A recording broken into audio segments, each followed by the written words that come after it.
1987 में हैदराबाद में दो भाई मिलकर एक कंपनी खोलते हैं और वह कंपनी 5 साल में ही स्टॉक मार्केट में लिस्ट हो जाती है और इंडिया की 4th लार्जेस्ट आईटी कंपनी बन जाती है। टीसीएस, विप्रो और इन्फोसिस के बाद में 2003 में यह कंपनी $1 मिलियन का वैल्यूएशन अचीव कर लेती है। जापान, कनाडा, ऑस्ट्रेलिया, यूरोप में भी इसका बहुत बड़ा नाम हो जाता है।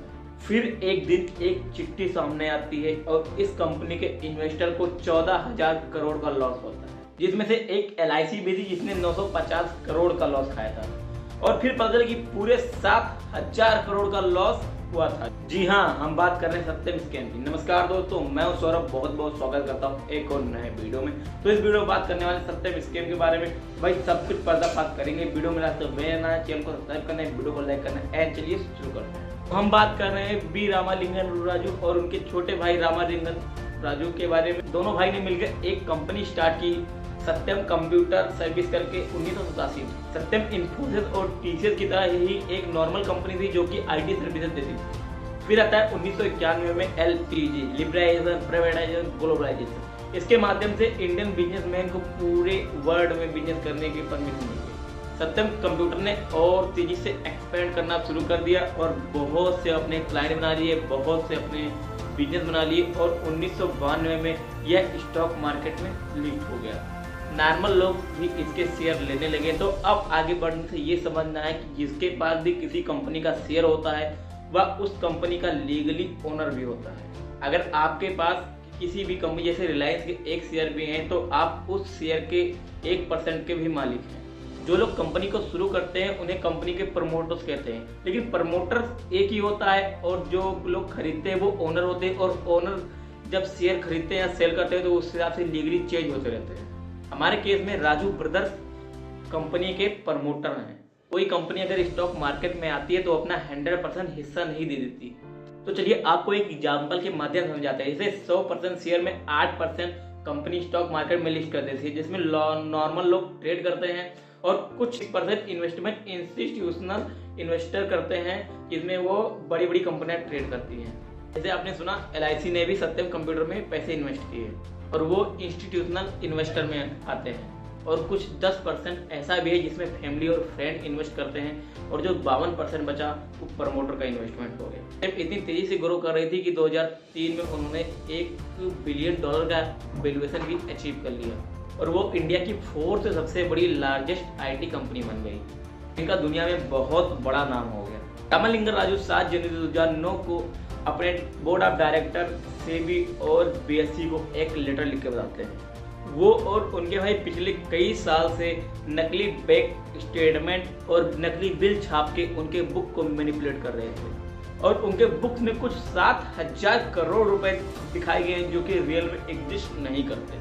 इतनी बड़ी कंपनी और इतना बड़ा घोटाला, तो मैं आपको सब कुछ चलिए समझाता हूँ कि कैसे हुआ। तो मैं सबसे पहले मैंने आपको बताया कि 1987 में सत्यम कंपनी को बनाया गया और फिर 1988 में एक और कंपनी बनाया गया मेटस इंफ्रा, जो कि सत्यम का एकदम उल्टा होता है।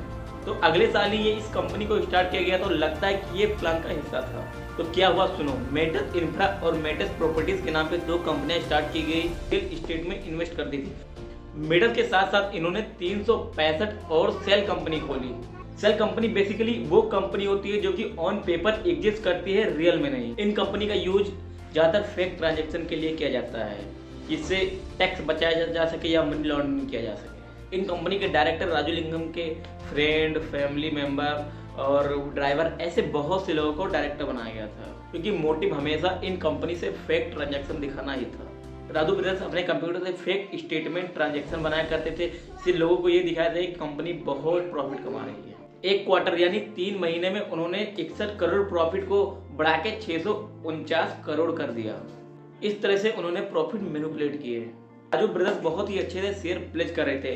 शेयर प्लेज करना मतलब आप शेयर को एज सिक्योरिटी बैंक में दे सकते हो और बैंक से लोन ले सकते हो, या आप और मैं भी कर सकते हैं। यह बहुत ही कॉमन फैक्टर है। जैसे आपके पास अगर किसी भी कंपनी के शेयर है तो आप उस कंपनी के शेयर के रेट के हिसाब से बैंक से लोन ले सकते हैं। उस टाइम में रियल एस्टेट का डिमांड बहुत ही बढ़ता जा रहा था, तो राजू ब्रदर्स जो कि सत्यम कंपनी से अपने मेटस कंपनी में और जो भी सेल कंपनियां थी उसमें सब फेक बिल बना के मनी ट्रांसफर कर रहे थे और इन पैसों को वो रियल इस्टेट में, स्टॉक में, बॉन्ड्स में यूज कर रहे थे और वो ज़्यादातर रियल इस्टेट में इन्वेस्ट कर रहे थे और सत्यम के फेक बिल और बैंक स्टेटमेंट दिखा के लोगों को मैनिपुलेट कर रहे थे कि सत्यम बहुत ही ग्रो कर रहा है और शेयर मार्केट में सत्यम की वैल्यू बहुत ज़्यादा ग्रो कर रही थी, जिसके थ्रू ये दूसरे रियल इस्टेट प्रोजेक्ट में इन्वेस्ट कर पा रहे थे। आप ये सोच रहे कि इनको इससे कैसे प्रॉफिट हो रहा है, ये दूसरी कंपनी के नाम पे रियल इस्टेट खरीदे और इनको कैसे प्रॉफिट हो रहा है। इसे बोलते हैं शेयर्स प्लेजिंग। तो शेयर्स प्लेज करते थे बैंक को और बैंक से लोन लेते थे। ये बेचते नहीं थे, ये गिरवी रखते थे और इस पे कोई टैक्स भी नहीं देना होता था गवर्नमेंट को, तो इससे वो इनकम करते थे। तो इस तरह से राजू ब्रदर्स दो तरफ से पैसा कमा रहे थे, जैसे फर्स्ट प्लेज करके शेयर को बैंक से लोन ले रहे थे, इससे प्रॉफिट कर रहे थे और दूसरी तरफ रियल इस्टेट का बिजनेस करके प्रॉपर्टी खरीद के इससे भी बिजनेस कर रहे थे, तो दोनों तरफ से पैसा कमा रहे थे। तो राजू ब्रदर्स को ये करने में डर नहीं लग रहा था। दरअसल उन्होंने ये सोच रखा था कि जब रियल इस्टेट अपने पीक पर होगा तो ये प्रॉपर्टी को बेच देंगे और जो भी इन्होंने फेक बिल बनाए फिर से फेक ट्रांजैक्शन बनाएंगे और सारा पैसा सत्यम कंपनी में लगा देंगे और सब कुछ बराबर हो जाएगा और किसी को कुछ पता नहीं चलेगा। और साल 2008 आता है, अमेरिका में लेमन ब्रदर्स का स्कैम पकड़ा जाता है और इसका पूरे वर्ल्ड में बहुत बड़ा इम्पैक्ट आता है, लेकिन दरअसल इंडिया में सबसे ज़्यादा इम्पैक्ट रियल इस्टेट पे आता है और रिसेशन के कारण रियल इस्टेट सबसे ज़्यादा डाउन हो गई थी। राजू ब्रदर्स को यह गैप जल्दी जल्दी फिल करना था जिससे किसी को पता ना चले और राजू ब्रदर्स दूसरा प्लान बनाते हैं या अनाउंस करते हैं कि सत्यम मेटस इंफ्रा और मेटस प्रॉपर्टी को एक्वायर करेगी और यह डील पूरे केस में होगी और इसका जो प्रॉफिट होगा इसका प्रॉफिट जाएगा प्रमोटर को। और यह डील होती तो कोई केस की जरूरत नहीं होती, ये फेक डील होती जो कि सिर्फ कागजों पे होती, क्योंकि इसमें कोई पैसा नहीं दिया जाता। जो कि इसके जो भी कंपनी मेटस इंफ्रा और मेटस प्रॉपर्टीज के जो भी डायरेक्टर है ये इनके पूरे फैमिली फ्रेंड वाले हैं, तो ये सिर्फ ऑन पेपर होती, न कि केस में होती।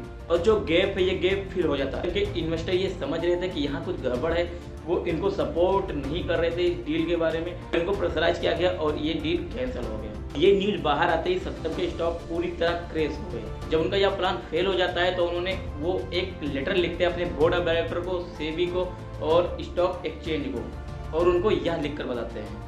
उन्होंने लेटर में ये लिखा कि इस स्कीम से उनके भाइयों को, उनकी फैमिली को 1 रुपये का भी प्रॉफिट नहीं हुआ क्योंकि उन्होंने एक शेयर भी नहीं बेचा। वो सही बोल रहे थे क्योंकि उन्होंने सिर्फ बेचा नहीं था, उन्होंने सिर्फ प्लेज किया था। उनके पास पैसे भी आ गए और वो दुनिया के सामने इनोसेंट बनने की एक्टिंग भी कर रहे थे। इस लेटर से ये पता चला कि कुछ 7,000 करोड़ रुपए ऐसे दिखाए गए थे बुक में जो कि एग्जिस्ट नहीं करते। तो जाते ही सत्यम का शेयर 170 रुपये से गिर के 6.5 रुपये आ गया, जिसमें इन्वेस्टर का 14,000 करोड़ रुपए का लॉस हुआ, जिसमें LIC भी थी जिसका 940 करोड़ का लॉस हो गया। इसमें राजू ब्रदर्स को अरेस्ट कर लिया गया। इनके अलावा 47 लोगों पे और चार्ज लगे। तो 65 में से 166 कंपनी पे चार्ज लगे मनी लॉन्ड्रिंग के और BSE और NSE से सत्यम के शेयर को हटा दिया गया। गवर्नमेंट इस कंपनी को जल्दी से जल्दी बेचना चाहती थी, इसको टेक महिंद्रा ने एक्वायर कर लिया और इसका नाम महिंद्रा सत्यम पड़ गया। सालों बाद टेक महिंद्रा और महिंद्रा सत्यम एक ही में मर्ज हो गई और टेक महिंद्रा बची है। सत्यम का अब कहीं नाम भी नहीं है। और राजू ब्रदर्स को कुछ साल बाद बेल मिल गई इजी से कोऑपरेट करने के लिए और वो अब अपनी जिंदगी ऐसे जी रहे हैं। में से कई सेल कंपनी का अब तक कुछ पता ही नहीं है कि किस में कितने रियल एस्टेट प्रॉपर्टी इन्वेस्ट किए गए, वो प्रॉपर्टीज कहाँ है, कैसी हैं, कितनी कीमत है, इसका कोई आइडिया नहीं है किसी को। इस गेम से मैं आपको एक ही बात कहना चाहूंगा कि आप अपने पूरे पैसे को एक ही कंपनी में मत डालिए, जिससे वो कंपनी अगर वाइंड अप हो जाए, भाग जाए, फ्रॉड कर दे तो आगे पूरे पैसे लॉस हो जाए। आप थोड़ा थोड़ा करके हर कंपनी में डालिए जिससे आपका लॉस का चांस कम हो जाए। कहानी है इंडिया की 4 सबसे लार्जेस्ट IT कंपनी की, जिन्होंने पूरे कॉर्पोरेट सिस्टम को हिला के रख दिया। आपको हमारा वीडियो कैसा लगा, थोड़ा भी अच्छा लगा तो वीडियो को लाइक करो, चैनल को सब्सक्राइब करो और एक अच्छा कमेंट करो और बेल आइकन दबाना बिल्कुल मत भूलना। तब तक के लिए मिलते किसी और धमाकेदार वीडियो के लिए। अगर आपको ऐसे ही वीडियो चाहिए तो हमारे चैनल पर विजिट कर दीजिए, बहुत से वीडियो मिलेंगे, जाके देखिए, अपना नॉलेज बढ़ाइए। तब तक के लिए मिलते किसी और धमाकेदार वीडियो के साथ। तब तक के लिए जय हिंद, जय भारत।